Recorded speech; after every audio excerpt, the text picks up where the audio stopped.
ठीक है, बात नहीं। चलिए आज आप लोग को कोई हम न्यू टॉपिक स्टार्ट नहीं करेंगे, ईवीएस ही आज हम लोग क्लास कर लेते हैं क्योंकि ऑलरेडी लेट हो गया। ठीक है, ईवीएस का ही क्लास करते हैं आज भी। जहां तक हम लोग उस दिन क्लास किए थे उसके बाद से आज स्टडी करेंगे। नेक्स्ट ऐसे स्टार्ट करते हैं टॉपिक इमोशनल डेवलपमेंट, हम शेयर करते हैं।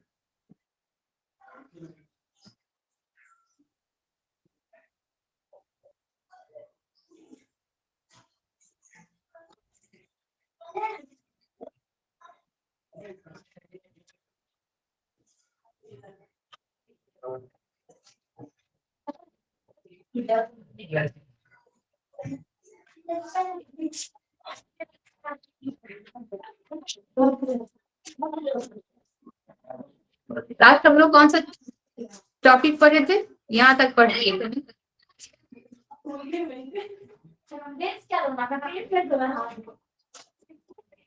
नीता, अंतरिक्ष में यही करना है ना? Yes ma'am.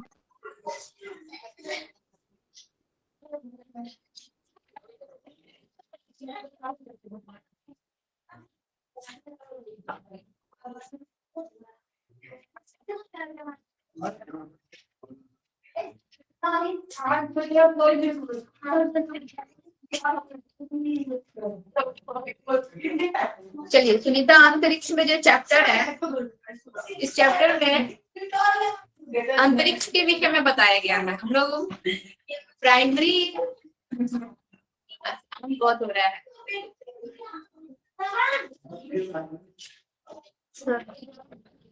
होली के उपलक्ष्य में इकट्ठे हुए हैं।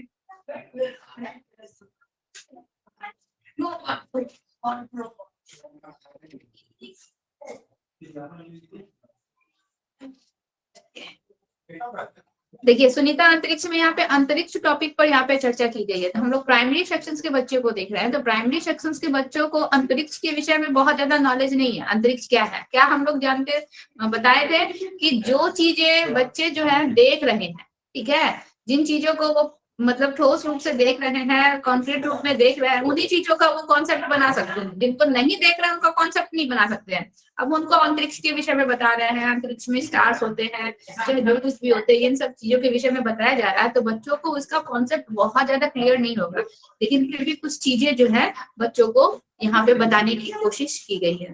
देखिए दिया हुआ है फर्स्ट जो पेज है, इसमें हम लोग का ज्यादा कुछ नहीं है। यहाँ पे देखिए उज्जैरा जो है, यहाँ से एक क्वेश्चन आता है कि मैंने सुना है कि वे 6 महीने से ज्यादा अंतरिक्ष में रही। किसकी यहाँ पे जिक्र हो रही है? सुनीता विलियम्स की जिक्र हो रही है। ठीक है, पूरा चैप्टर आप लोग पढ़ेंगे तो पता चलेगा कि किसकी जिक्र हुई। तो सुनीता विलियम्स की जिक्र हुआ। सुनीता विलियम्स कितने महीने तक अंतरिक्ष में रही? तो 6 महीने से भी ज्यादा वह अंतरिक्ष में रही। यहाँ से हम लोग का क्वेश्चन आता है। इसके बाद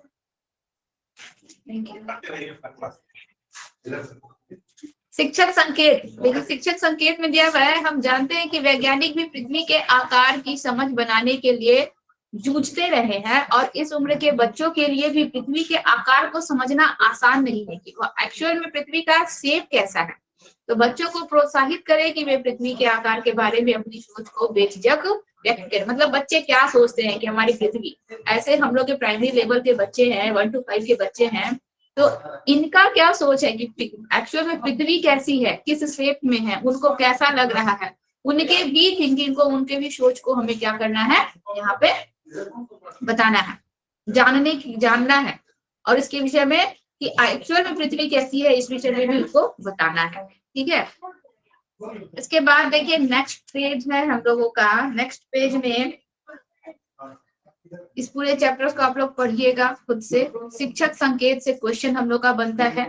क्या बनता है कि बच्चों को कल्पना चावला और उनकी अंतरिक्ष यात्रा के बारे में बताया जा सकता है कि एक और हमारी अंतरिक्ष यात्री थी कल्पना चावला, उनके विषय में बताएं। शिक्षक एक रोचक किताब है, how we find the earth is round by the Asimov यानी कि लॉन्गमैन। इसमें बताया गया है कि सदियों से अलग अलग संस्कृतियों में इंसानों ने पृथ्वी के बारे में क्या क्या सोचा।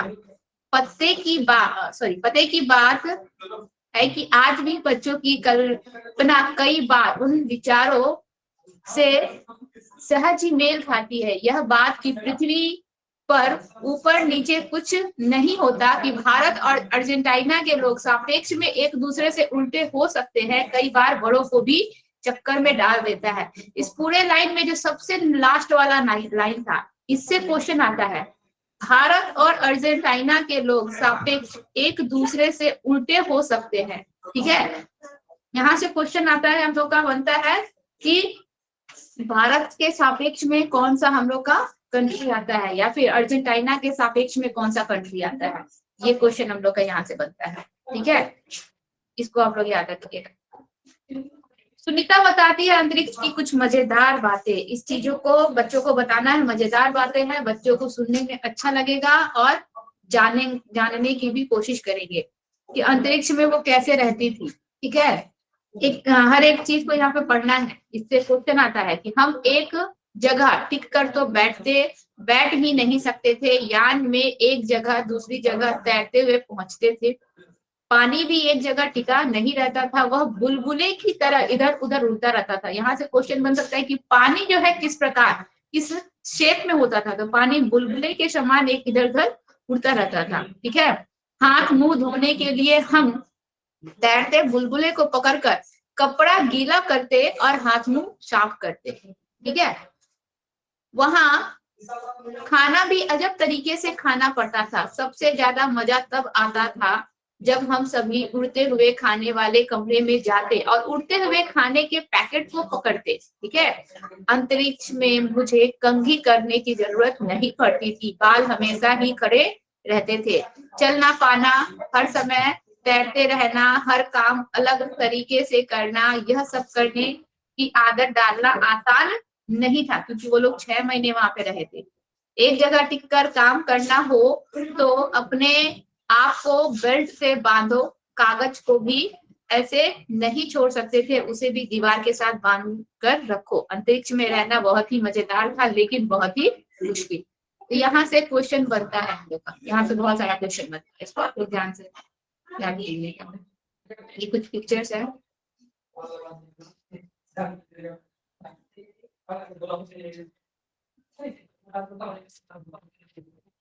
के बाद देखिए नेक्स्ट पिक्चर में, यहाँ पे हम लोग का दिया हुआ है। ये तो हम लोग को सबको पता है कि पृथ्वी हर चीज को अपनी तरफ खींच कर रखती है। पृथ्वी पर हम लोग का क्या होता है, ग्रेविटेशनल फोर्स होता है, जिसकी वजह से वह हर चीज को अपनी तरफ खींच कर रखती है। सुनीता विलियम्स पृथ्वी से कितना किलोमीटर दूर थी? तो सुनीता विलियम्स पृथ्वी से 360 किलोमीटर दूर स्पेसशिप में गई थी। ठीक है, यहाँ से। इसके बाद शिक्षक संकेत पढ़ लीजिएगा आप लोग। दिया हुआ अंतरिक्ष में चीजें किस तरह व्यवहार करती है, यह समझना बड़ों के लिए भी कठिन है। बच्चों को चित्र की मदद से सवाल पूछने, चर्चा करने और कल्पना करने का मौका दे। चित्र बनाए, चित्र की मदद से बच्चे सवाल पूछें, उसको उस टॉपिक पर चर्चा करना है, और बच्चे इमेजिन करें कि एक्चुअल में हम लोग अंतरिक्ष में चीजें होती कैसे। दरअसल हम इतने आदी हो जाते हैं कि पृथ्वी द्वारा हर चीज को खींचते देख कि उस खिंचाव के बारे में सोचने की नहीं, कल्पना भी नहीं कर पाते इसके बिना क्या क्या होता होगा।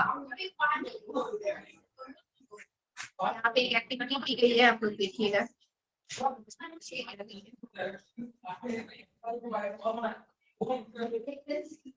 शिक्षक संकेत में देखिए फिर से यहाँ पे जो दिया हुआ है ना, सुनीता के अनुभव से पृथ्वी के गुरुत्वाकर्षण के बारे में यहाँ केवल संकेत है, पर इस शब्द की अभी जरूरत नहीं। ठीक है, बच्चों को गुरुत्वाकर्षण क्या है क्या नहीं है, बच्चे इस सब चीजों को नहीं जान पाएंगे अभी, तो इसकी अभी जरूरत नहीं है। हमें बच्चों की मदद करनी होगी कि वे अपने रोज के अनुभव से पृथ्वी के खिंचाव का कुछ एहसास बना पाए। नन्हा कागज भी भारी, यहाँ पे देखिए कागज का एक एक्सपेरिमेंट किया गया है। उस एक्सपेरिमेंट के द्वारा बताया जा रहा है कि नन्हा कागज भी भारी सिक्के की आड़ में उसी के साथ गिरता है तो वाकई जादुई लगता है, क्योंकि आम जिंदगी में हल्के पत्ते और कागज तो मंडराते हुए गिरते दिखते हैं, जब हवा उनकी चाल को धीरे करने में सफल होती है। चूहे हाथी के खेल का विज्ञान बच्चों को समझाने की कतई अपेक्षा नहीं है, बस उन्हें कुछ एहसास हो पाए कि जो पत्थर घूम रहा है वह पृथ्वी के खिंचाव के खिलाफ हाथी को खींच पा रहा है। ठीक है, तो वह भी अपेक्षा से ज्यादा है। वास्तव में अंतरिक्ष यान के पृथ्वी के गिर्द घूमने से ही सुनीता भी तो पृथ्वी के खिंचाव से मुक्त थी। मतलब क्या हुआ है क्या नहीं हुआ है, सुनीता विलियम अंतरिक्ष क्या है, अंतरिक्ष में क्या क्या घटनाएं घटती है, बच्चे तो ये सब चीज समझ नहीं पाते हैं। इसीलिए यहाँ पे जो एक प्रोजेक्ट वर्क किया गया, इसके थ्रू बच्चों को ये चीजें बताने की कोशिश की गई।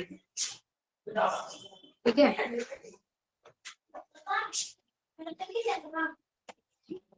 इसके बाद नेक्स्ट चैप्टर में हम लोग का नेक्स्ट पेज में कुछ नहीं है, के नेक्स्ट पेज में भी कुछ नहीं है।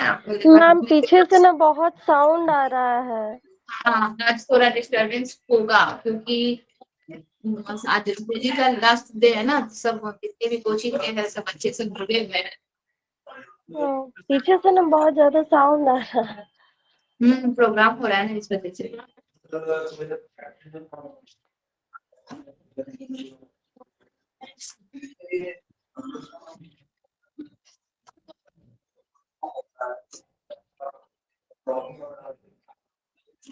देखिए यहाँ से हम लोग का क्वेश्चन आता है, शिक्षक संकेत है। देखिए उल्का पिंड दिया हुआ है ना, यहाँ से क्वेश्चन आता है।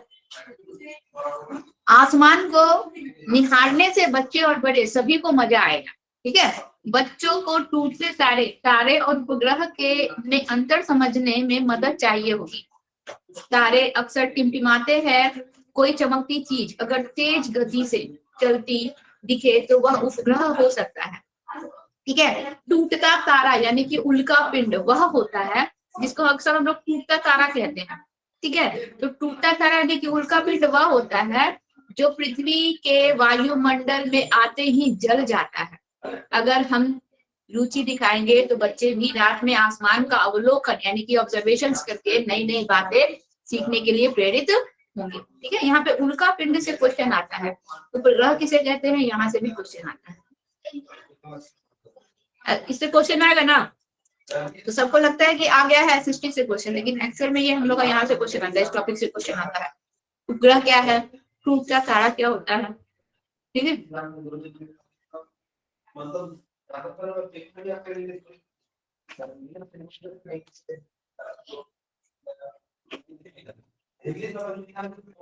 यहाँ पे सुनीता विलियम्स के बचपन के जीवन से हम लोग का कुछ कहानी दिया गया है, उसके विषय में हम लोग को जानना है। यहाँ से भी क्वेश्चन दे देता है कि सुनीता जब 5 साल की थी उन्होंने टीवी पर नील आर्मस्ट्रांग को चांद पर उतरते देखा और सन 1969 में नील आर्मस्ट्रांग चांद पर उतरने वाले सबसे पहले व्यक्ति थे। यहाँ से क्वेश्चन आता है, नील आर्मस्ट्रांग जो है चांद पर कब उतरे थे, 1969 में चांद पर उतरने वाले सबसे पहले व्यक्ति थे। छोटी सुनीता उनसे बहुत ही प्रभावित हुई।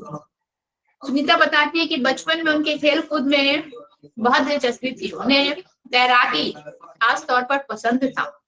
तो उनके बचपन का सबसे देखा जाए तो प्रिय क्या था, तैराकी था। पढ़ाई में वे कभी सबसे आगे नहीं रही। सुनीता बनना तो गोताखोर यानी कि ड्राइवर चाहती थी, पर बन गई एक हेलीकॉप्टर पायलट। एक दिन उन्हें किसी अंतरिक्ष यात्री से पता चला कि वे आगे पढ़ाई करें तो अंतरिक्ष में जा सकती है। ठीक है, तो ये उनकी बचपन की स्टोरी है, इसको हमको पढ़ना है। इसमें से ये क्वेश्चन आता है कि नील आर्मस्ट्रांग चांद पर कब गए थे, पहले व्यक्ति चांद पर कदम रखने वाले कौन है, ये वाला। तो यार आप लोग को मेन टॉपिक नहीं पढ़ा है कि बहुत डिस्टर्बेंस होगा।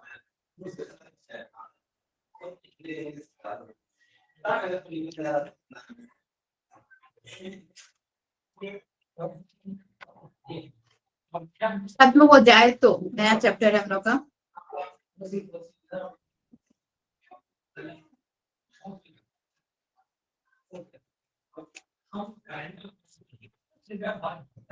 फर्स्ट चैप्टर देखिए, यहाँ पे हम लोग का पेट्रोल के विषय में हम लोग इस चैप्टर में पढ़ेंगे।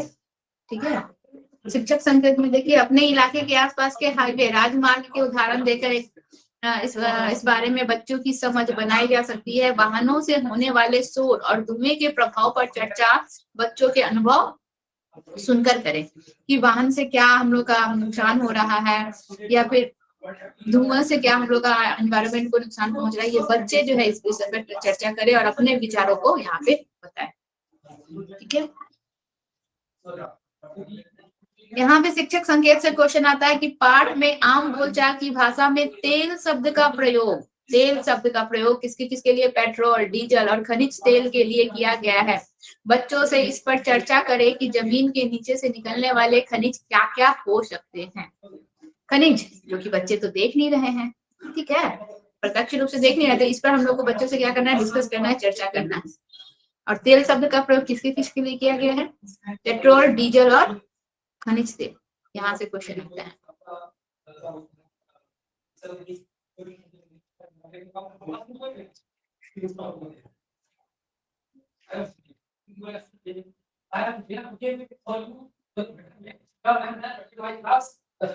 देखिए यहाँ पे जो अब्राहम और पेट्रोल डालने वाले भैया के बीच में जो डिस्कस हो रहा है ना, यहाँ से भी कुछ क्वेश्चन हम लोग का बनता है कि पेट्रोल कहाँ से निकलता है, तो जमीन के बहुत बहुत नीचे से हम लोग का पेट्रोल निकलता है।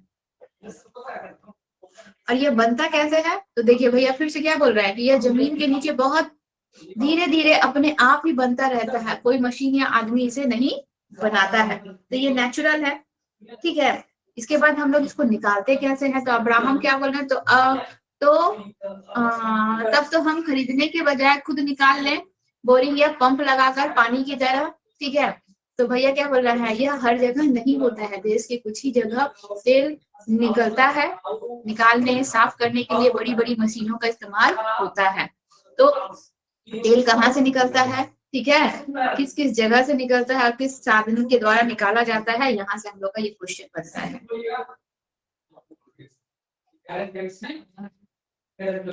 इसके बाद ये देखिए पता करो जो है ना, यहाँ से क्वेश्चन बनता है कि भारत में तेल के भंडार किस किस राज्य में है, ठीक है। इसमें आप लोग का आंसर दिया नहीं है, लेकिन लिख लीजिए यहाँ पे, आप लोग कॉपी अगर है, कॉपी पेन है तो कॉपी पेन में लिख लीजिए, कॉपी में नोट कर लीजिए।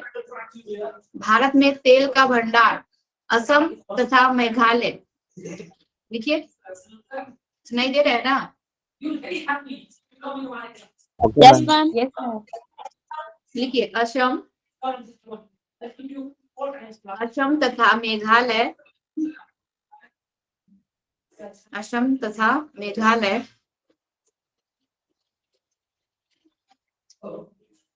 तथा गुजरात में खंभात, गुजरात में खंभात की खाड़ी से निकाला जाता है। मैम बीच में साउंड कट गया था। असम तथा मेघालय तथा गुजरात में खंभात की खाड़ी से निकाला जाता है।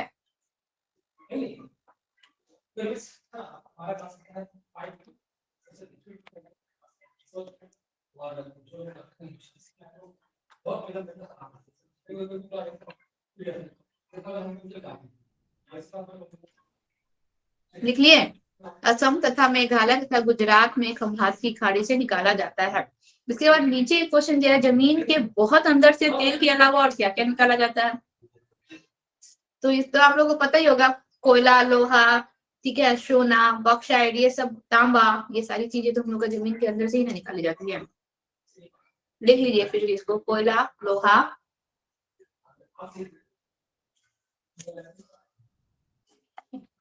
कोयला, लोहा, तांबा, सोना, बॉक्साइट,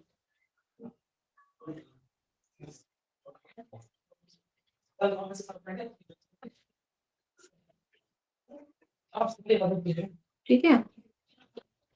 आगे की बातचीत में देखिए दिव्या के साथ बातचीत हो रही है, तो दिव्या का प्रश्न है, पेट्रोल खत्म होने वाला है क्या, पोस्टर पर लिखा था कि भंडार सीमित है।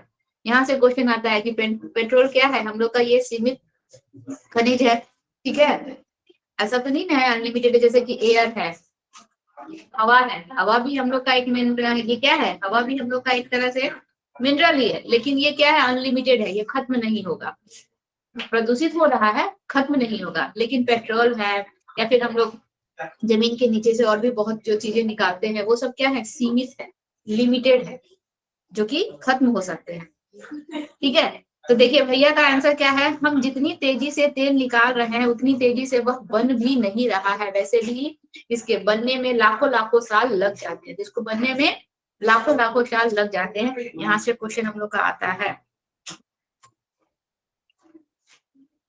ठीक है। इसके बाद देखिए मंजू जो डिस्कस कर रही है सीएनजी से, मैंने टीवी पर देखा था इससे धुआं भी कम होता है। तो सीएनजी जो गैस होता है ये भी हम लोग का किससे तैयार होता है, ये भी हम लोग का जमीन के अंदर से जो पेट्रोल निकाला जाता है उसी से तैयार होता है। इसमें धुआं क्या होता है, कम होता है, इससे धुआं कम उत्पन्न होता है।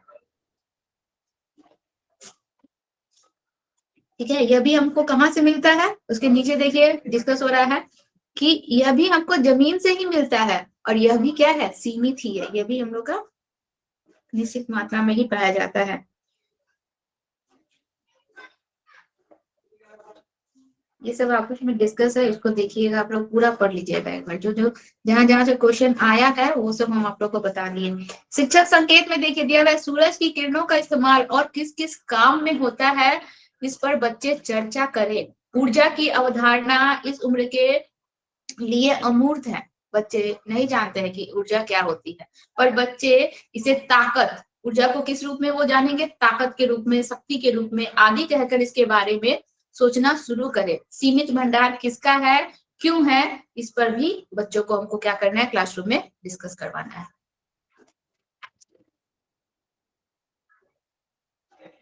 जमीन से खजाना, यहां से क्वेश्चन हम लोग का आता है। देखिए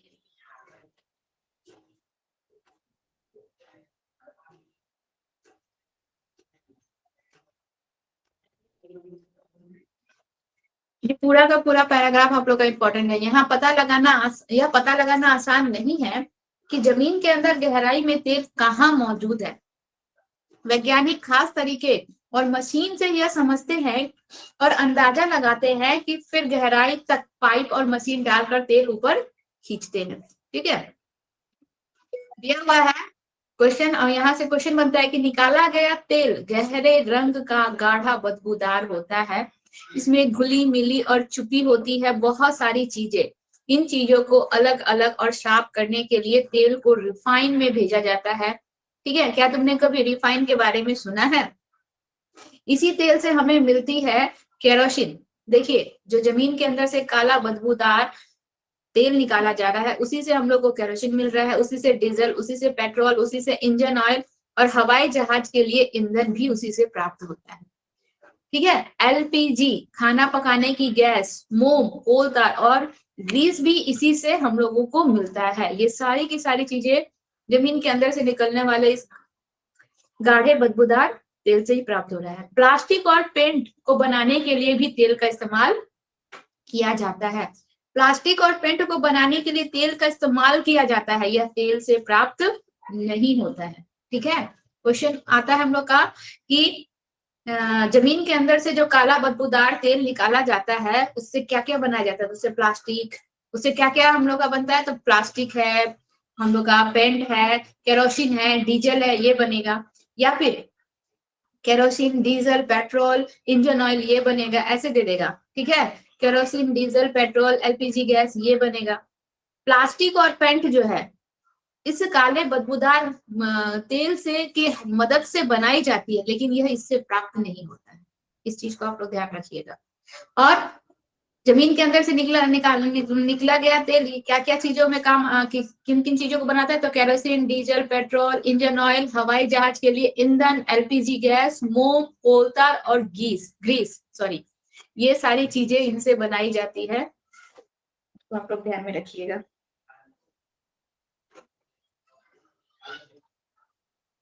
ठीक है, एक छोटा सा यहाँ पे शिक्षक संकेत दिया है, इस पे चर्चा कीजिए।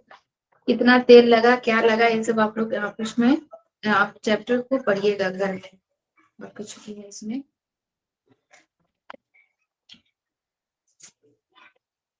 यहाँ पे देखिए ये जो तेल प्राप्त हुआ है, इस तेल से हम लोग का क्या क्या इस्तेमाल होता है, रोशनी में, ठीक है, ड्राई क्लीनिंग में इसका इस्तेमाल किया जाता है, पेट्रोल, डीजल और वायु ईंधन के रूप में इसका इस्तेमाल किया जाता है। ठीक है, मिट्टी के तेल और गैस के रूप में, मशीनों में, प्लास्टिक रंग रोगन में भी इसका इस्तेमाल किया जाता है। तो इतने सारे चीजों में इसका इस्तेमाल किया जाता है।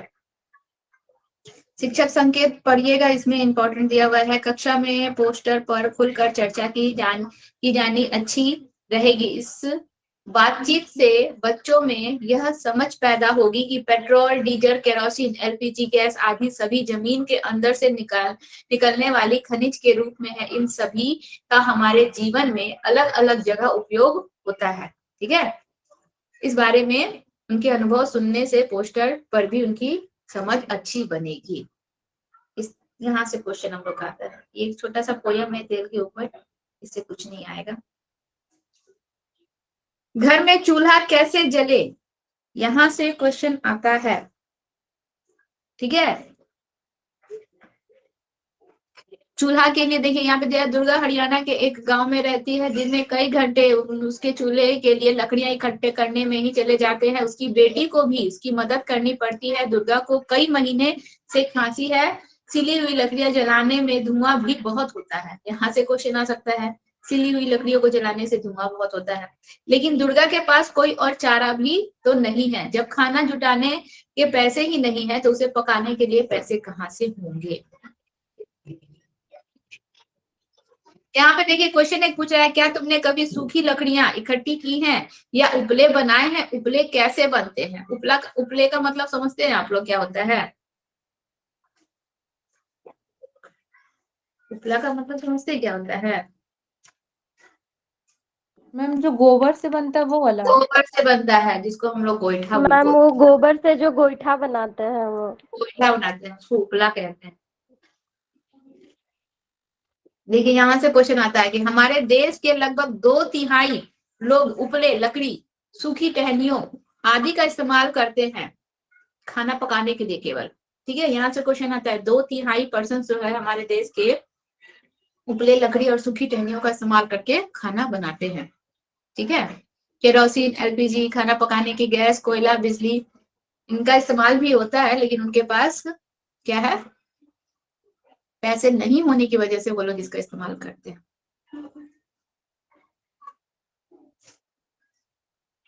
बाकी आप लोग टोटल इसमें खुद से पढ़िएगा और इसमें कुछ इंपॉर्टेंट नहीं है।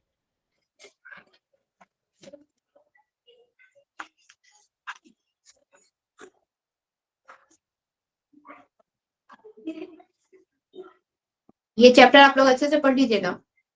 बसेरा ऊंचाई पर, देखिए ये बहुत इंपॉर्टेंट चैप्टर है। यहाँ से बहुत क्वेश्चन बनता है, बहुत ज्यादा क्वेश्चन बनता है यहाँ से।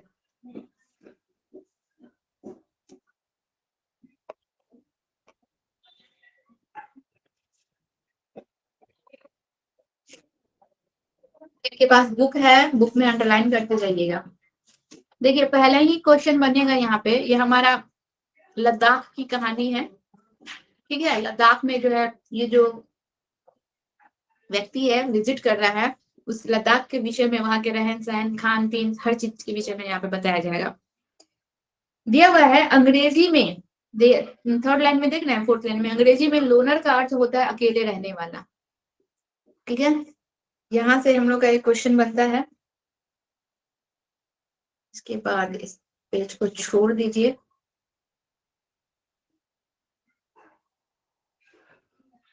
पता करो, देखिए यहाँ पे एक क्वेश्चन बन रहा है नीचे में। देखिए क्वेश्चन दिया है, मनाली मैदानी इलाका है या पहाड़ी, वह शहर कौन से राज्य में है?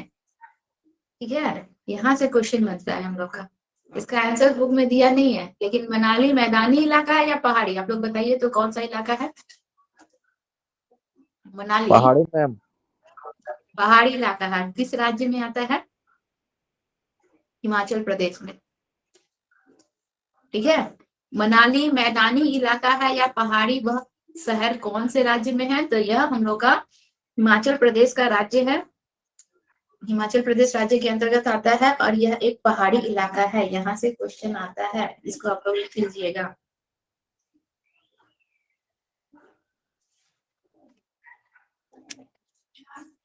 चलिए इसके बाद यहाँ से क्वेश्चन, ठंडा रेगिस्तान। ठीक है, ठंडा रेगिस्तान किसको कहते हैं?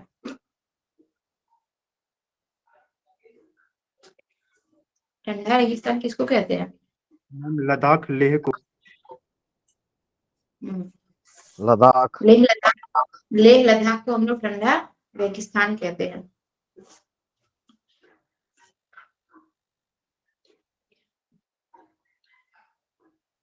देखिए यहाँ से दिया हुआ है, और जब आखिरकार मैं और लोनर लेह पहुंच ही गए, और जब अनूठा है यह इलाका सूखा, लद्दाख की विशेषता बता रही है, सूखा, समतल और ठंडा रेगिस्तान।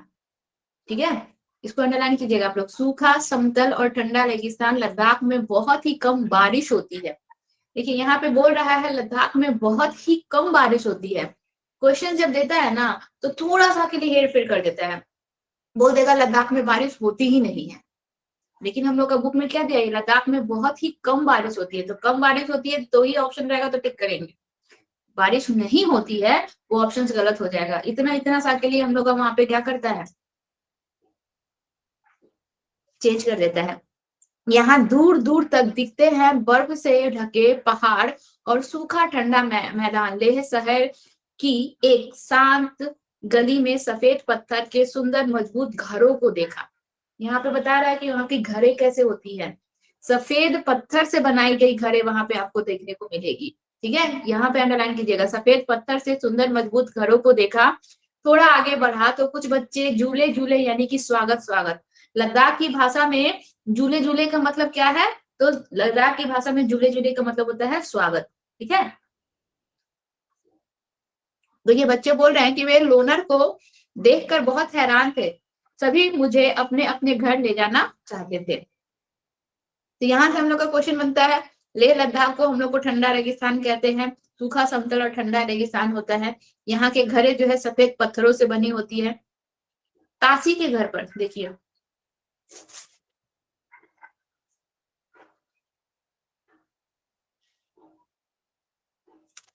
तासी का जोड़ चला और वह मुझे खींचकर अपने घर ले गया। उसका घर 2 मंजिला था। लद्दाख के घर कैसे होती है इसका विशेषता दिया गया, यहाँ से अंडरलाइन कीजिएगा। उसका घर 2 मंजिला था, पत्थरों को काट कर एक के ऊपर एक रख कर बना था। उन पर मिट्टी और चूने से पुताई की हुई थी।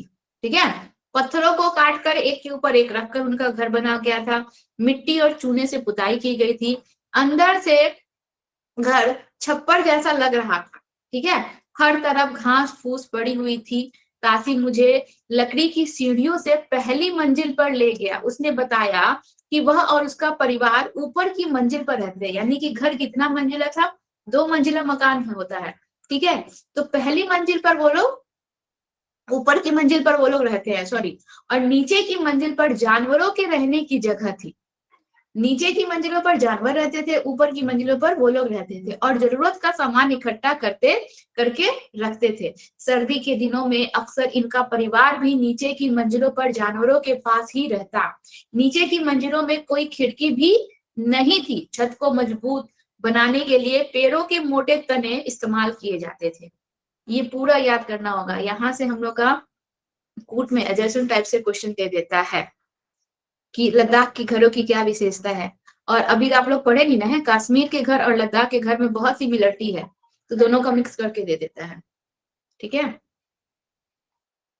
तो यहाँ के घर देखिए, पिक्चर्स दिख रहा है ना, घर की छतें क्या दिख रही है, समतल दिख रही है।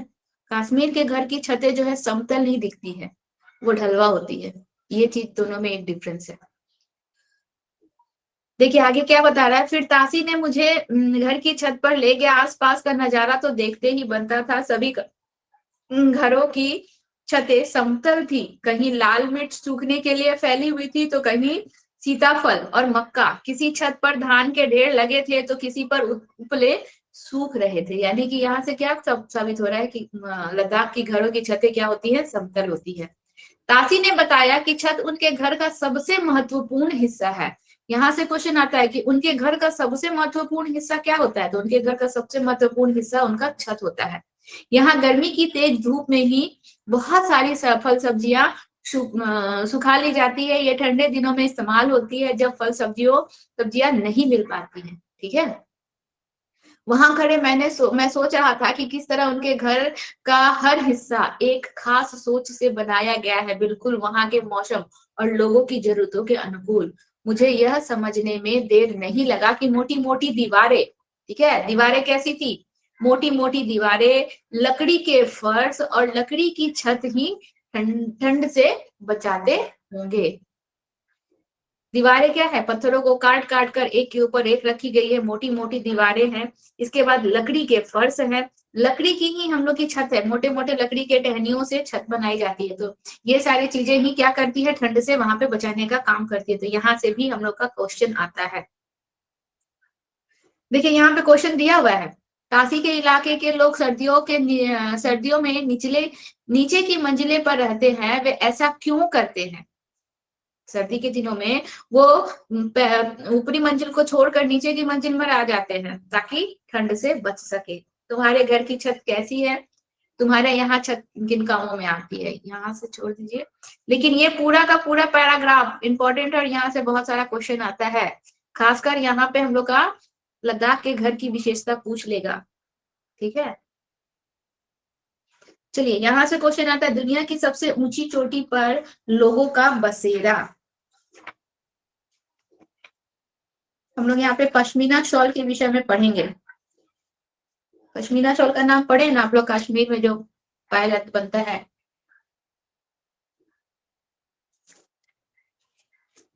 दुनिया की सबसे ऊंची चोटी पर लोगों का बसेरा।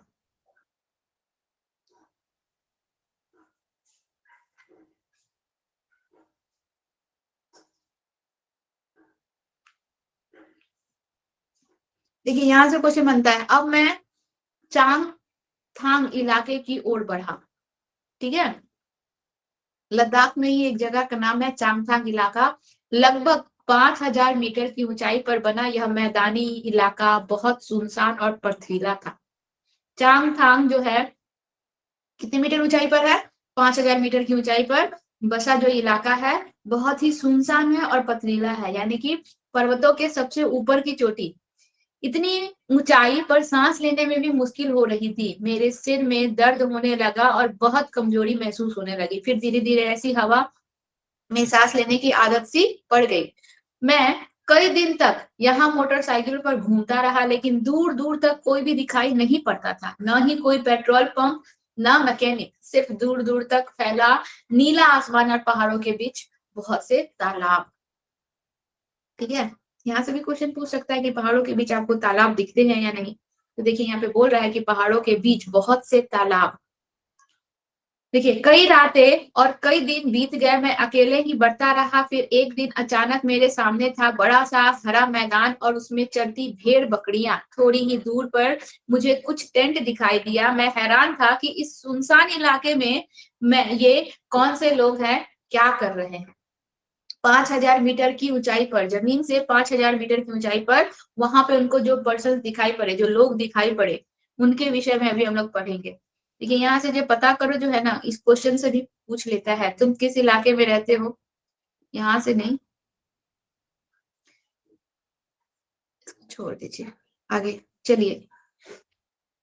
चांगपा, ये जो 5000 मीटर की ऊंचाई पर जो लोग रह रहे थे, अभी जिसके बारे में जिक्र हुआ, वो लोगों का नाम है जो कि कौन से इलाके में रहते थे? चांगथांग इलाके में जो लोग 5000 मीटर की ऊंचाई पर रह रहे थे, उन लोगों की जो प्रजाति थी, उन प्रजाति को कहते हैं चांगपा। ठीक है, चांगपा एक प्रकार की खास प्रजाति है जो लद्दाख में 5000 मीटर की ऊंचाई पर रहती है। इतने ऊंचाई पर ये लोग रहते क्यों है, इसका भी एक बहुत बड़ा रीजन है। देखिए ये वाला हम लोग पढ़ेंगे, इसमें हम लोग को बहुत कुछ मिल जाएगा। चांगपा, ये नाम याद रखिएगा, ये प्रजाति का नाम है। देखिए सेकंड लाइन से देखिए, इतने बड़े इलाके में सिर्फ 5000 लोग, 5000 मीटर की ऊंचाई पर जो लोग रह रहे थे, वहां की संख्या क्या थी? केवल 5000 लोगों की संख्या थी। चांगपा घुमंतु लोग होते हैं। चांगपा होते कौन है? घुमंतु लोग हैं जो हमेशा एक ही जगह पर नहीं रहते हैं, अपनी भेड़ बकरियों के झुंड को लेकर पहाड़ों में हरे मैदानों की खोज में घूमते रहते हैं। इन्हीं जानवरों से इन्हें अपनी जरूरत का सामान मिलता है। कौन कौन से? भेड़ बकरियां जो अपने साथ ये लेकर घूम रहे हैं 5000 मीटर की ऊंचाई पर, इन्हीं जानवरों से इन्हें अपनी जरूरत की सामानें मिलती है। ठीक है, क्या क्या मिलती है? दूध मिलता है, मांस मिलता है, टेंट के लिए चमड़ा, स्वेटर और कोट के लिए ऊन भी इनको इन्हीं जानवरों से मिलता है। भेड़ बकरियों की इनकी सबसे बड़ी पूंजी है, मतलब जितना ज्यादा इनके पास भेड़ बकरियां होगी, उतनी बड़ी इनकी क्या होगी? फैमिली होगी। जितनी भेड़ बकरियां उतना ही ऊंचा पारिवारिक स्तर। चांगपा खास तरह की बकरियां पालते हैं। ठीक है, देखिए यहाँ पे दिया बना, यहाँ पे क्वेश्चन पता है कैसे घुमा देता है। चांगपा खास तरह की बकरियों की जगह लिख देगा चांगपा खास तरह की भेड़ पालते हैं, लेकिन चांगपा खास तरह की क्या पालते हैं, बकरियां पालते हैं, जिनके बालों से दुनिया की मशहूर पश्मीना ऊन बनती है। जितनी ठंडी और ऊंची जगह होगी, मतलब जितना ज्यादा ठंड होगा, जितनी ऊंचाई होगी, इन बकरियों के बाल भी उतने ही ज्यादा और नरम होंगे। इसीलिए ये लोग 5000 मीटर की ऊंचाई पर रहते हैं। मतलब जितना ज्यादा हाइट पे जाएंगे, जितनी ज्यादा ठंड होगी, इन बकरियों के बाल उतने ही लंबे और उतने ही मुलायम इन बकरियों के बाल होंगे। ठीक है, तो देखिए जितनी ठंडी और ऊंची हो जगह होगी, इन बकरियों के बाल भी उतने ही ज्यादा और नरम होंगे। इसीलिए चांगपा इतने मुश्किल हालात में भी इतनी ऊंचाई पर रहना पसंद करते हैं। यही है इनकी जिंदगी। ठीक है, मैं मोटरसाइकिल पर तो अपना थोड़ा ही सामान लाया था, लेकिन ये लोग अपना पूरा घर और सामान घोड़ों और याक पर लाद कर घूमते हैं। तो ये अपना सामान जब एक स्थान से दूसरे स्थान जाते हैं तो किसके माध्यम से ले जाते हैं, तो घोड़ों और याक पर लाद कर ले जाते हैं। इसको याद रखिएगा। जब आगे बढ़ना हो तो सिर्फ 2.5 घंटे में, ठीक है, अपना सारा सामान डेरा समेट कर निकल पड़ते हैं। जहां ठहरना हो वहां कुछ ही देर में ये अपने टेंट लगा लेते हैं और तैयार हो जाता है इनका घर। ठीक है, देखिए आगे दिया हुआ है, आपका स्वागत है कहते हुए नामग्याल मुझे बहुत बड़े तिकोन टेंट में ले गया। टेंट का शेप कैसा था, तिकोन था। ये अपने टेंट को रेबो कहते हैं। ठीक है, इसको भी याद रखिएगा। याक के बालों से बुनाई करके चांगपा पट्टियां बनाते हैं, जिन्हें सिलकर जोड़ लेते हैं। ये बहुत मजबूत होते हैं और गर्म भी होते हैं। मैंने देखा कि ये पट्टी 9 डंडियों के सहारे जमीन से बंधी थी। टेंट लगाने से पहले जमीन में 2 फुट गहरा गड्ढा खोदते हैं, फिर गड्ढे के आसपास की ऊंचाई जमीन पर टेंट लगाते हैं। ठीक है, जब ये टेंट भी लगाते हैं, जिस जगह पे जा रहे हैं टेंट भी लगा रहे हैं, तो क्या कर रहे हैं, आसपास के इलाकों को, जिस जगह पर टेंट लगा रहे हैं आसपास के इलाकों को, जमीन को क्या करते हैं, खोद लेते हैं, गड्ढा कर लेते हैं। इसके बाद जो ऊंची वाली जमीन होती है उस पे ये क्या बनाते हैं, टेंट लगाते हैं। इसको देखिए, शिक्षक संकेत, यहाँ से क्वेश्चन आएगा। चांगपा की भाषा में चांगथांग का मतलब होता है ऐसी जगह जहां बहुत कम लोग रहते हैं। यहाँ से क्वेश्चन आता है हम लोग का। ठीक है, चांगपा की भाषा में चांगथांग का मतलब क्या होता है, ऐसी जगह जहां बहुत कम लोग रहते हैं। बच्चों की विभिन्न भाषाओं में भी ऐसे शब्द हैं क्या, इस पर चर्चा हो सकती है। चलिए, इसके बाद दिया हुआ ऊंचाई पर जाने से हवा में ऑक्सीजन की मात्रा कम हो जाती है। ऑक्सीजन क्या है इस समझ की अपेक्षा नहीं की जा सकती है बच्चों से। जो कुछ अंदाजा हो कि ऊंचाई पर सांस लेना मुश्किल होता है, पहाड़ों पर चढ़ने वाले कई बार ऑक्सीजन सिलेंडर भी ले जाते हैं। बच्चे फिर इन इलाके में रहने वाले लोगों के प्रति संवेदनशील होंगे, सेंसिटिव होंगे, कि ऊंचाई पर जा रहे हैं, 5000 मीटर की ऊंचाई पर रह रहे हैं, तो उनको ऑक्सीजन की कमी हो रही है या सांस लेने में दिक्कत हो रही है। तो बच्चे ही बड़े ही सेंसिटिव तरीके से उनके कहानी को या फिर उनके लाइफ स्टोरी को सुनेंगे। तो उनकी यह समझ भी बनेगी कि रोजी रोटी के लिए लोगों को किस किस तरह की कठिनाइयों का सामना करना पड़ता है। ठीक है, इस लाइन से भी, इस शिक्षक संकेत से भी क्वेश्चन आता है, याद रखिएगा। और यहाँ ये पूरा का पूरा पैराग्राफ इंपॉर्टेंट है, यहाँ से क्वेश्चन आता है। देखिए, माना जाता है कि एक पश्मीना शॉल को 6 स्वेटर के बराबर गर्मी होती है। ठीक है, जो कि लद्दाख में 5000 मीटर की ऊंचाई पर हम लोग का चांगपा जो लोग रहते हैं, जो एक खास प्रकार के भेड़ के बालों से, ठीक है, इस शॉल को तैयार किया जाता है ना, बकरी के बालों से। बकरी के बालों से। चलिए, याद तो रहा। एक खास प्रकार की प्रजाति की बकरियां होती है, उनके बालों से यह स्वेटर तैयार किया जाता है। देखिए, तो एक स्वेटर जो होता है या फिर एक शॉल जो होता है, उसमें 6 स्वेटरों के बराबर की गर्मी होती है। इतनी गर्म पर मोटी बिल्कुल भी नहीं होती है। यह पश्मीना बनता है पहाड़ी बकरियों की एक खास नस्ल से, जो लगभग 5000 मीटर की ऊंचाई पर रह सकती हैं। यहाँ सर्दी में तापमान 0 डिग्री सेंटीग्रेड से भी बहुत कम, यानी कि -40 डिग्री सेंटीग्रेड तक यहाँ पे टेम्परेचर रहता है। ठीक है, यहाँ से क्वेश्चन आएगा, इतनी सर्दी से बचने के लिए बकरियों के शरीर पर बहुत ही बारीक और नर्म बाल उग जाते हैं, क्योंकि ज्यादा ठंडा रहेगा बाल ज्यादा उगेंगे ठंडी से बचने के लिए। तो बहुत ही ज्यादा बारीक और नर्म बाल उग जाते हैं जो गर्मियों में अपने आप ही क्या होंगे, झड़ जाते हैं।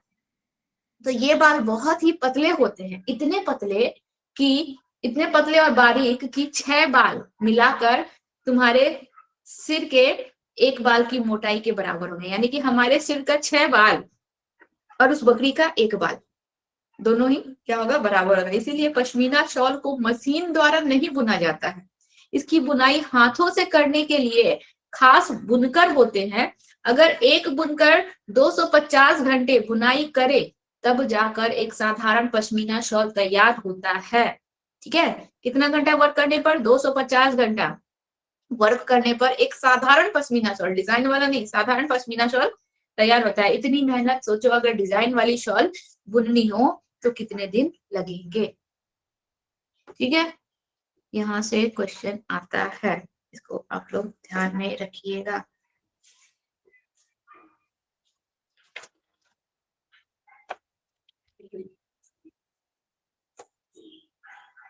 चलिए इसके बाद देखिए, वह जो टेंट बना हुआ था उस टेंट के विषय में भी कुछ बताया गया है कि टेंट में घुसने पर, ये तो टेंट हम लोग किसके विषय में चर्चा कर रहे हैं, चांगपा लोग जो ऊंचाई पर रहते हैं, टेंट में रहते हैं, उस टेंट की चर्चा कर रहे हैं। तो टेंट में घुसने पर मैंने पाया कि यह खूब ऊंचा था और मैं आसानी से सीधा खड़ा हो सकता था। अपने टेंट में मैं ऐसा नहीं कर पाता। रेवो अंदर से मेरे मुंबई वाले फ्लैट के एक कमरे जितना बड़ा था। 2 लकड़ियों के बड़े खंबे डंडों के सहारे खड़ा था। रेवो के बीचों बीच एक खुला छेद था जहां से चूल्हे का धुआं बाहर जा सकता था। नाम ज्ञान ने बताया कि इनके टेंट का डिजाइन 1000 साल से भी पुराना था। इससे टेंट में रहने वाले चांगपा ठंड से बचे रहते हैं। देखिए आगे बोला, ठंडी भी कैसी, सर्दियों में यहाँ का तापमान 0 से कई डिग्री नीचे चला जाता है और हवा भी बहुत तेज चलती है। ऐसे ठंड से बचने के लिए ये लोग यहाँ रहते हैं। शिक्षक संकेत आप लोग पढ़िएगा, ठीक है, इसको पढ़िएगा। चलिए इसके बाद देखिए, सेकंड पैराग्राफ में देखिए, रेवो के पास ही भेड़ बकरियों को रखने के लिए जगह बनी हुई थी। रेवो यानी कि जहां पे उनका टेंट है, तो अपने साथ तो भेड़ बकरियां लेकर चल रहे हैं ना, तो भेड़ बकरियों के रखने की भी एक जगह बनी थी। इसे चांगपा, भेड़ बकरियों के रखने की जगह को लेखा कहा जाता था। ठीक है, लेखा की दीवारें पत्थर और चट्टानों को एक दूसरे पर रखकर बनाए जाते थे। यानी कि अपने पशुओं के लिए जो घर बना रहे हैं वो कैसे बन रहा है, पत्थरों और चट्टानों को एक दूसरे पर रखकर बनाते हैं। हर परिवार अपने जानवरों के झुंड पर पहचान के लिए खास निशान बनाता है। रोज सुबह झुंड को लेखा से बाहर निकालना, गिनकर चराने ले जाना और ठीक से वापस लाना वहां की औरतों और जवान लड़कियों का रोज का काम होता है। ठीक है, यहाँ से हम लोग का क्वेश्चन आता है, चांगपा लोगों की जिंदगी पूरी तरह से इन जानवरों पर जुड़ी है, क्योंकि क्या कोई जानवर तुम्हारी जिंदगी का हिस्सा है? ये सब कुछ नहीं है, खास नहीं है।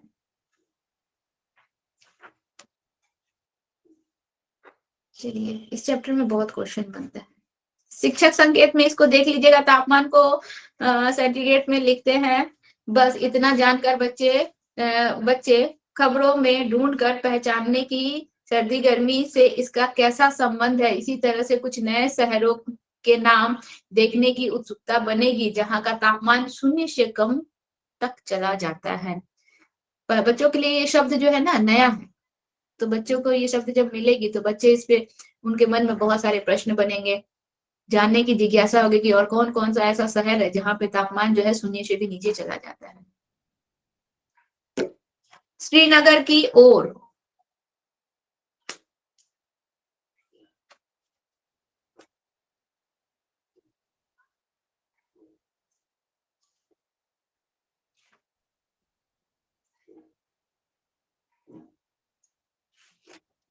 श्रीनगर की ओर में ना हम लोग, इसको आप लोग पढ़िएगा खुद से, जहां से क्वेश्चन बनता है हम आपको वहां से बता रहे हैं। देखिए एक जो पिक्चर दिया हुआ है बोट का, इसमें नीचे लिखा है यात्री डल झील में शिकारे में घूमने में का मजा उठाते हैं। डल झील में क्या चलता है? शिकारे, ठीक है, शिकारा चलता है। देखिए यहां से एक हम लोग का क्वेश्चन बनता है, श्रीनगर दिख रहा है, श्रीनगर,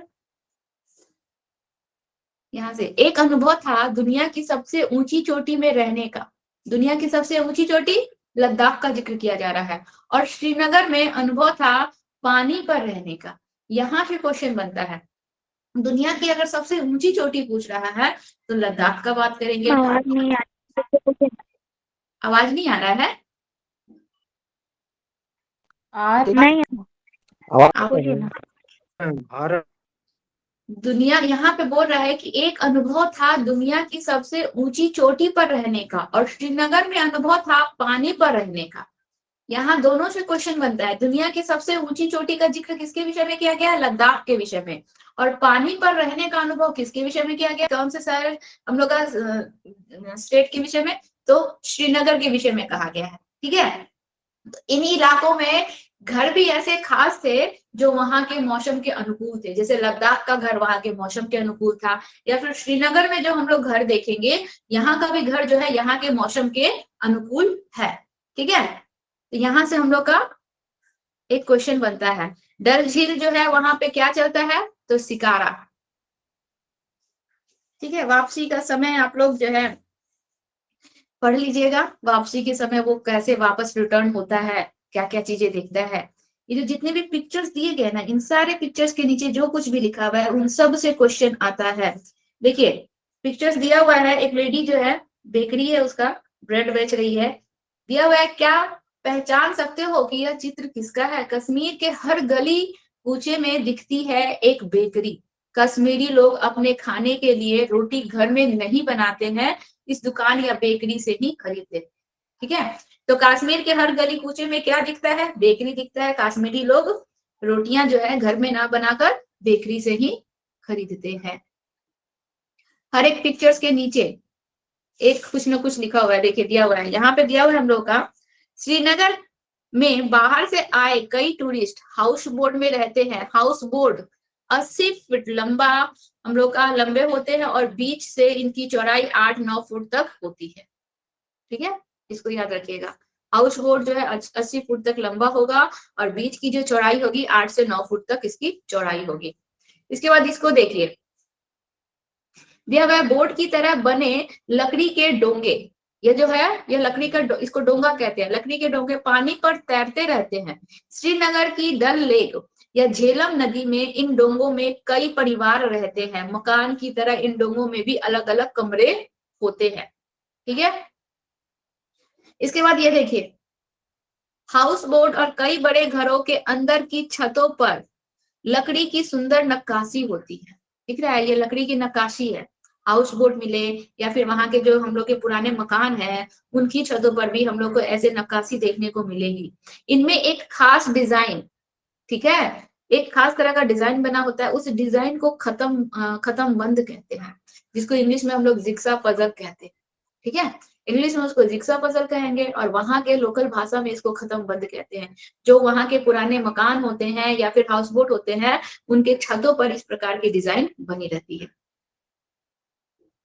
चलिए यहाँ देखिए, देखिएगा लद्दाख के घर और कश्मीर के घर की बनावट बिल्कुल सेम है, हर एक चीज सेम, थोड़ा सा क्या अंतर दिख रहा है। पत्थरों को काटकर एक के ऊपर एक रखकर बनाए गए घर कश्मीर के गांवों में दिखते हैं। पत्थर के ऊपर मिट्टी की पुताई की जाती है, ठीक है, और लकड़ी का भी इस्तेमाल किया जाता है। इन घरों की छतें ढलवा होती हैं।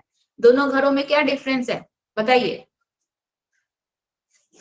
मैम छत वाला और जो पुताई में उसमें चूना भी लगता था, और इसमें बस मिट्टी है।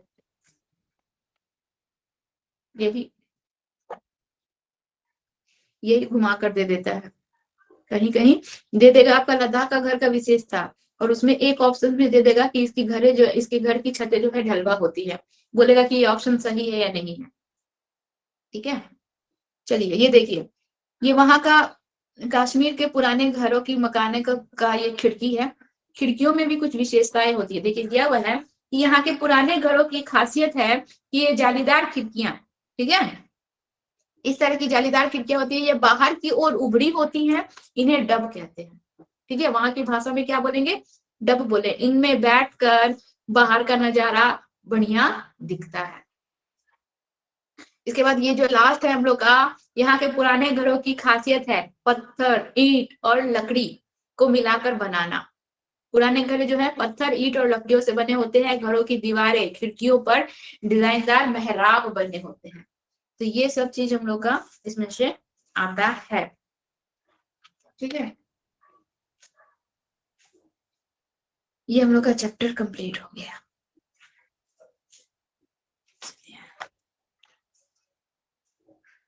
7 बजने वाला है, आगे चैप्टर हम लोग नहीं पढ़ेंगे। कल भी हम लोग ईवीएस ही पढ़ेंगे। अब एक दिन के लिए न्यू टॉपिक स्टार्ट नहीं करेंगे, फिर होली के लिए छुट्टी रहेगा, तो हम लोग होली के बाद से ही न्यू टॉपिक स्टार्ट करेंगे। ठीक है, अब हम लोग कुछ क्वेश्चन कर लेते हैं। क्वेश्चन हो जाएगा ना एक बार, कितना आप लोग को पीछे वाला याद है पता चल जाएगा।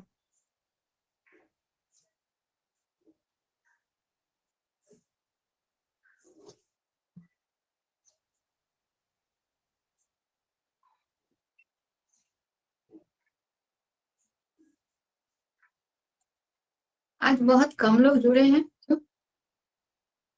अंकिता, आरती, ज्योति जी, राधिका, रानी, शुभता।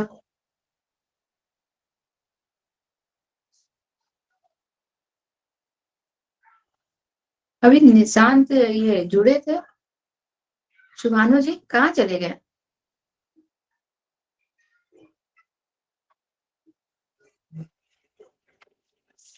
चलिए क्वेश्चन पूछे ना राजदेव जी। Yes ma'am.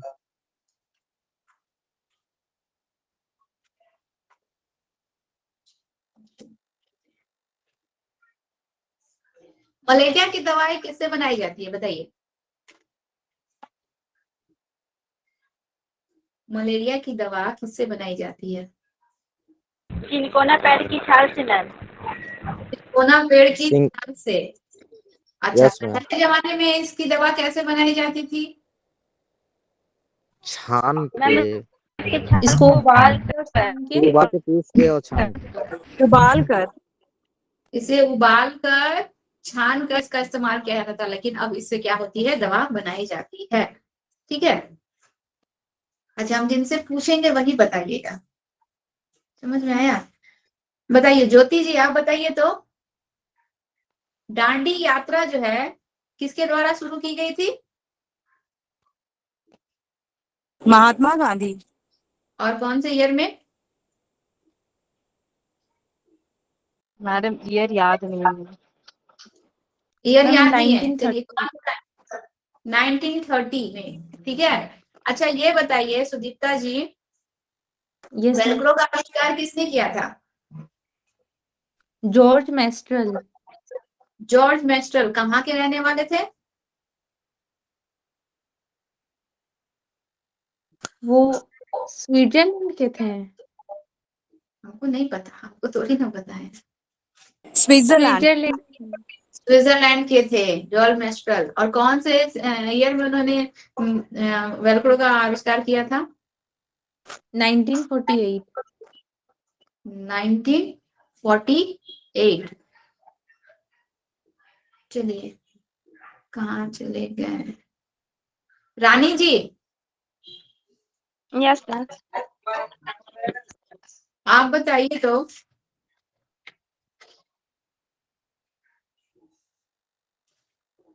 चांग हम लोग का जो अभी अभी हम लोग किसके विषय में पढ़ रहे थे, कौन से एक जगह के विषय में पढ़े थे जिसको हम लोग ठंडा रेगिस्तान के नाम से भी जानते हैं, क्या नाम है उसका? मैम लेह लद्दाख। रिपीट दीजिए। ज्योति जी आप 1 मिनट रुकिए, रानी जी से पूछ रहे हैं। लेह लद्दाख, ठीक है। ठंडा रेगिस्तान क्या है हम लोग का? लेह लद्दाख। दुनिया का सबसे ऊंचा स्थान, ठीक है, एक ऐसा स्थान जो दुनिया का सबसे ऊंचा स्थान है, वो कौन सा है? लद्दाख। लद्दाख। और पानी में एक जगह ऐसा भी है जब लोग जो है पानी में रहते हैं और पानी में भी उनका जो है गुजर बसर होता है, वो क्या कौन सा जगह है? श्रीनगर। श्रीनगर। अच्छा ये बताइए, लेह लद्दाख की घर की क्या विशेषता है? हम जिनसे पूछेंगे उन्हीं को बताने दीजिएगा, ठीक है? अंकित जी आप जुड़े हैं ना? Yes ma'am. बताइए, लेह लद्दाख के घर की क्या विशेषता है? घर की विशेषता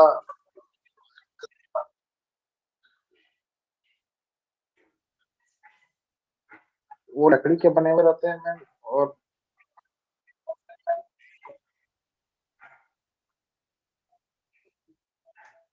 लकड़ी पत्थर और ये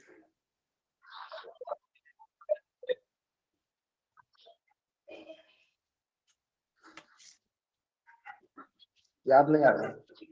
अभी अभी तो बताए जी थे मैम। अंकित जी, अभी तो बताए, अभी बताए अब भूल जाएंगे तो फिर तो बहुत गड़बड़ हो जाएगा। अच्छा, और कौन कौन जुड़े हैं?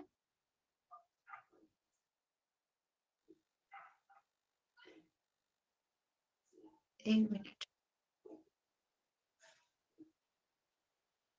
अच्छा सगुफा जी आप बताइए तो, लद्दाख की क्या क्या, लद्दाख के यस, घर की क्या विशेषता है?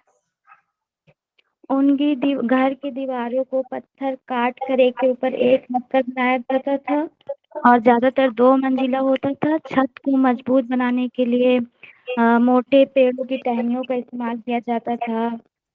और उसके बाद सीढ़ी को लकड़ियों से बनाया जाता था और फिर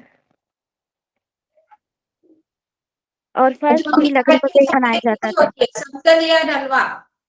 क्या समतल होता है? समतल छत। समतल। और कश्मीर के घर की छतें कैसी होती है? ढलुआ ढलुआ होते हैं वो। ढलवा होती है। चलिए हाँ। सुदीप्ता जी आप बताइए तो, अलबरूनी जो हमारे देश आया था वो किस देश से आया था? किस कंट्री से वो हमारे देश में आया था?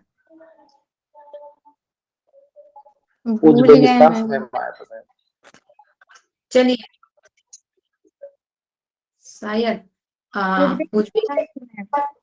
उज्बेकिस्तान से ही आया था। और क्या करने वो आया हमारे देश में? जो आया तो उसने हमारे देश के किस विषय पर विशेष तौर से अपनी बुक तालाब में के लिखा बारे में है? मैम लिखा है। तालाब किस के बारे में।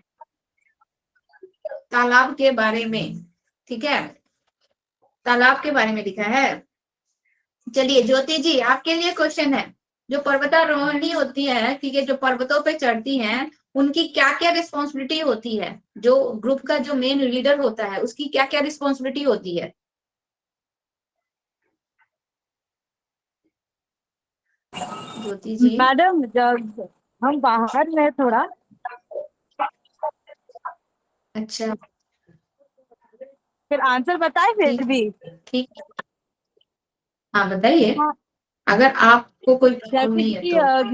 ग्रुप लीडर का यही है कि आगे सबको आगे पहले बढ़ाए, आगे हम्म मतलब कि सब आगे पहले जाने दे। और उसके हम्म बाद फिर जो बीमार या फिर जिसे अच्छा नहीं लगे उसको साथ लेके चले। आगे। और खान पान सब उसी के अंडर में रहे।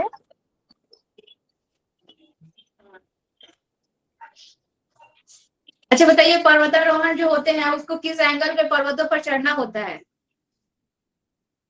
मैडम राइट एंगल मतलब 90 90 डिग्री डिग्री के एंगल एंगल से पे। Right ma'am. एंगल। वापस रिटर्निंग को क्या कहते हैं पर्वतारोहण की भाषा में? क्या क्या? वापस रिटर्निंग को क्या कहते हैं?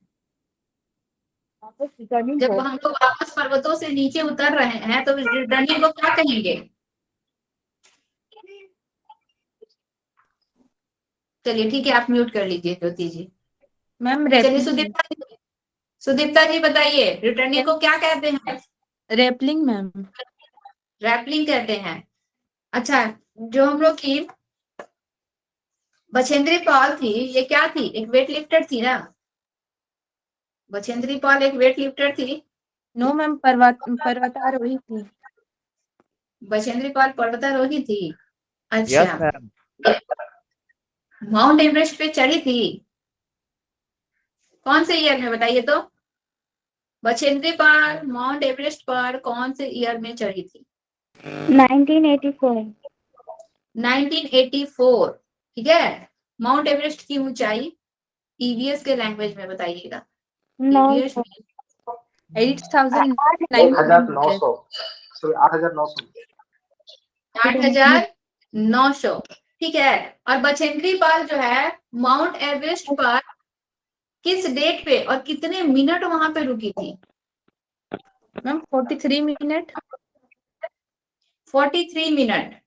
ठीक है। अब कौन से डेट पे गई थी, कौन से मंथ में? 23 मई 1984। 23 मई 1984। राजदेव जी आप बताइए तो, नेपाल की भाषा में माउंट एवरेस्ट का क्या नाम है? नेपाली भाषा में माउंट एवरेस्ट को क्या बोला जाता है? राजदेव जी आप हैं? यस मैम है। बोलिए। नेपाली भाषा में माउंट एवरेस्ट को क्या नाम दिया गया है बताइए। सगुफा जी आप बताइए। सागरमाथा। सागरमाथा। और मछेंद्री पाल भारत की तीसरी और विश्व की 5वीं महिला बनी थी, है ना? भारत की पहली। नहीं, भारत की पहली, विश्व की 5वीं। भारत की पहली। अच्छा, भारत की पहली यस। और विश्व की 5वीं। ठीक है। 5। चलिए, यस मैम। रानी जी आपके लिए क्वेश्चन है।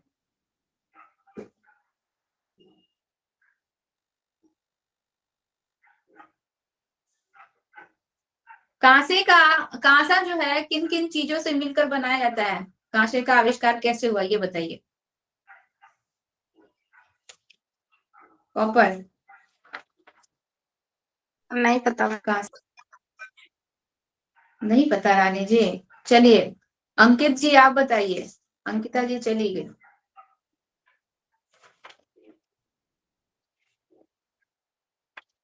अंकित जी।